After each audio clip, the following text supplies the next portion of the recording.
सम्मानित साथियों, नमस्ते, सत श्री अकाल, आदाब, जोहार। मैं फिर से उपस्थित हूँ काव्य समंदर के सतह पर एक नई रचना लेकर के। पहले की रचनाओं को आपने ढेर सारा प्यार दिया, उसके लिए आपका बहुत बहुत शुक्रिया, आपका बहुत बहुत धन्यवाद। आपसे गुजारिश है कि यदि अभी तक आपने हमारा चैनल काव्य समंदर सब्सक्राइब नहीं किया है तो प्लीज प्लीज प्लीज सब्सक्राइब कर लीजिए और बेल आइकन दबाना बिल्कुल ना भूले, क्योंकि आपको हर बार आने वाले नए कंटेंट की नोटिफिकेशन जाती रहेगी। जी हाँ साथियों, तो काव्य समंदर अपना चैनल है, इसको जरूर सब्सक्राइब कर लीजिए। और आप जानते हैं कि काव्य समंदर की सतह पर उभरने वाली कविताओं के हजारों रंग हैं, जिंदगी में जुड़े तमाम भावों को समेटती हैं, सजाती हैं। जैसा आपको पता है कि हम जल जंगल जमीन से लेकर के फसल, किसान, मजदूर, कामगार, स्वाभिमान, हिंदुस्तान, भारत, इंडिया, खेल, जीत हार, सब कुछ उसमें शामिल करते हैं। हमने अभी एक नई शुरुआत की थी, या कहें कि हमने एक नया अध्याय जोड़ा था, वो था महापुरुषों के जीवन दर्शन को उसमें शामिल करना।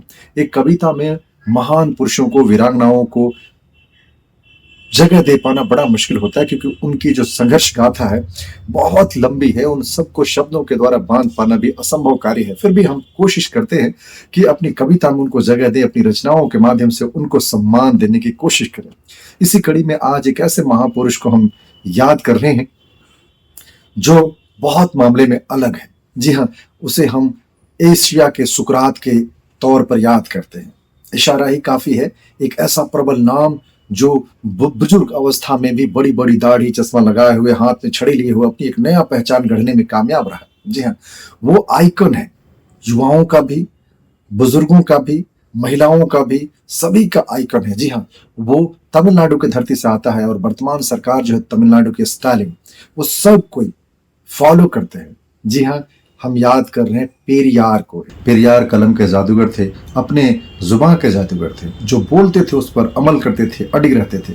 मेरे हाथ में आज एक किताब है, किताब का नाम है जाति व्यवस्था, पितृसत्ता, पेरियार ईवी रामासामी। ईवी रामासामी ने जातिगत विषमता पर बड़ा जोरदार प्रहार किया है। इस किताब में आपको देखने, सुनने, पढ़ने को मिलेगा। ये किताब मैंने अमेजोन से खरीदी थी।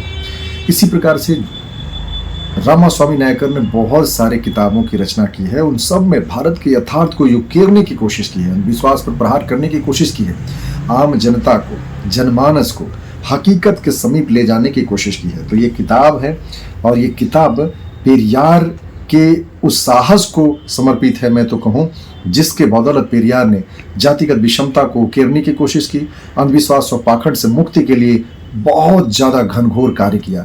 नारी स्वाभिमान के लिए उन्होंने, नारियों की सशक्तिकरण के लिए उन्होंने बेहतरीन कार्य किए। एक बार पुनः इस पुस्तक के बहाने उनको सलाम करता हूँ, नमन करता हूँ। पेरियार, जिन्हें हम बड़ी अदब के साथ 17 सितंबर उनके जन्म जयंती पर याद करते हैं। जी हाँ, हम आज कुछ बातें साझा करते हुए हम पेरियार के सम्मान में अपनी रचना हम समर्पित करेंगे। 17 सितंबर 1879 यानी कि 1879 को ईवी रामास्वामी नायकर का जन्म हुआ था, और 14 दिसंबर 1973 को वो निर्वाण को प्राप्त हुए थे। जी हाँ, तमिलनाडु की धरती से आते हैं, और उन्होंने अद्भुत कार्य किए नारी सम्मान के लिए, नारी स्वाभिमान के लिए, नारियों की स्थिति परिस्थिति को आगे बढ़ाने के लिए। राजनीति में भी उनकी अद्भुत पकड़ रही। कलम के जादूगर थे और साहसिक इतने थे कि जो उन्हें लगता था कि गलत है, उसे बड़ी पुरजोर तरीके से कहते हैं। पेरियार को नास्तिकता के लिए भी जाना जाता है। पेरियार ने कभी ईश्वर के अस्तित्व को नहीं माना। पेरियार ने ईश्वर मानने वाले लोगों के समक्ष 10 सवाल रखे थे कि आखिर ईश्वर है तो कहाँ है? ईश्वर है क्या डरपोक है? क्या वो बाहर क्यों नहीं आता है? क्या वह मेवा मिष्ठान और पैसे चाहिए होते हैं? क्या उसे लालच प्रलोभन चाहिए होते हैं? उनकी अलग ही साख है, उनकी अलग ही पहचान है, उनकी अलग ही सोच है, और वो मरते दम तक अपने सोच पर कायम रहे।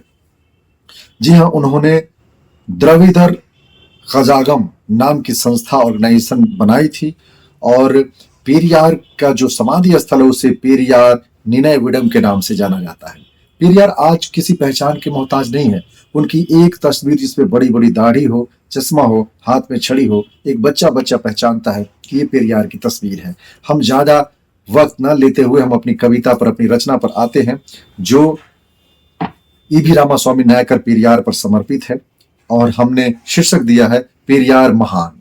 जी हाँ, कविता कुछ इस प्रकार है कि चाल कड़क अंदाज धाकड़, निडर जिनकी रवानी थी, एशिया का सुकरात नाम सबके जुबानी थी। एशिया का शुक्रात नाम सबके जुबानी थी। क्या विरोधी क्या समर्थक, क्या विरोधी क्या समर्थक सब उनके दीवाने थे। क्या विरोधी क्या समर्थक सब उनके दीवाने हैं। और चश्मा पहने हाथ में छड़ी, दाढ़ी के अपने फसाने हैं। दाढ़ी के अपने फसाने हैं। हर गलत को नकार दिया। पेरियार ने बहुत निडर बहुत साहसिक होकर हर गलत को नकार दिया, सत्य को बड़ा आकार दिया, अंधविश्वास पर जोरदार मारक उन्होंने प्रहार किया। भेदभाव और असमानता का प्रचंड वेग संहार किया। स्वाभिमान की चाहत सब में समता भाव जगाया था। नारी शक्ति नारी उत्थान को एक अलग ही राह बनाया था, एक अलग ही मुकाम दिलाया था। पेरियार की वाणी अद्भुत, उनकी सोच निराली थी। परिवर्तन के रंग भरे जहां जहां बदहाली थी, जहां जहां बदहाली थी। पेरियार की वाणी अद्भुत, उनकी सोच निराली थी। परिवर्तन के रंग भरे जहां जहां बदहाली थी, जहां जहां बदहाली थी। तमिलनाडु की धरती धन्य जो पेरियार को जन्म दिया। तमिलनाडु की धरती धन्य जिसने पेरियार को जन्म दिया। देख देख सब अपनी आंखों पेरियार ने तय किया। कौन सही और कौन गलत सब कुछ साफ प्रखरता से, जाति भेद की साख मिठाने आजीवन लगा रहा निडरता से, निडरता से।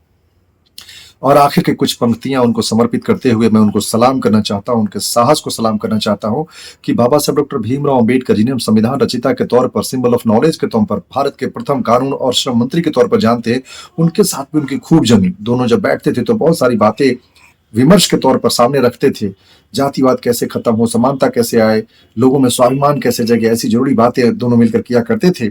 आखिरी पंक्तियां कि नमन तुझे है रामा स्वामी, नमन तुझे है रामा स्वामी, जिक्र तुम्हारी हर जुबां पर। नमन तुझे है रामा स्वामी, जिक्र तुम्हारी हर जुबां पर। तुमसे जुड़कर जीवन सफल, गीत तुम्हारा हर जुबां पर, गीत तुम्हारी हर जुबां पर। जी हाँ साथियों, ए.बी. रामास्वामी नायकर पेरियार एक बड़ा नाम है, एक प्रबल विचार है। आज उनकी जो समाधि स्थल है वहां पर उनके विचार लिखे हुए हैं। उनसे असहमति रखने वाले भी डरते हैं। उनसे सहमति रखने वालों का तो खैर जोश जुनून का कोई कहना ही नहीं है। लेकिन वर्तमान में पेरियार की जरूरत है, उनके जैसे प्रखर और निडर नेताओं की जरूरत है, उनके जैसे महान चिंतकों की आवश्यकता है, उनके जैसे महान और साहसिक कलमकारों की जरूरत है।